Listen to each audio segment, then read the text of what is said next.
How are you, Mr. Robert Redford? Well, so far, okay. Oh, cool.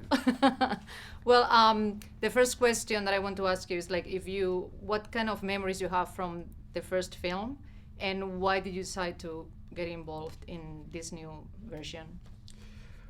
I have no memory of the first film because I never saw it. Oh, okay. I didn't read the book, I didn't see the film, so this was new to me. This was brand new, which is probably good.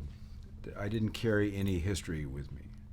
And what appealed to me about it was that it allowed me to return to my own childhood. And when I was a kid, about the age of these kids in the film, this was the kind of film I loved, usually from Disney. And I would get lost in it. I would allow myself just to go in and be transported by magic, because the films were usually about magic. Mm-hmm. And I love that. And then you grow out of that. You grow into a darker place in your life. I know. And so for me, being able to, because a lot of the films that I've done have been very diverse, different topics, different subjects. But this was very different because this was a film really for children. And also I think it was for adults to remind themselves about when they were children.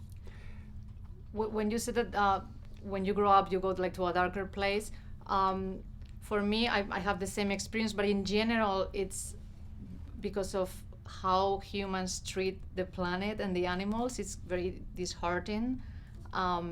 So I wonder if that was also for you. If you feel growing up like the world, like the way we're treating the planet is not the right way, and you became like an environmentalist, and if that was. I did.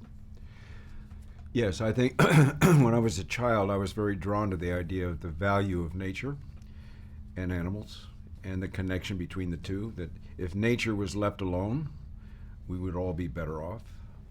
When we start messing around with nature, then I think that's when things start to go bad. And I think animals belong in nature, and I think we belong in nature, and so therefore that was something I really believed in most of my life. So this was a chance, without having it be total propaganda, it was a chance to have a story being told that had this theme about the value of nature, the value of animals, and the relationship between young people and those two things. I thought that was terrific. Mm-hmm.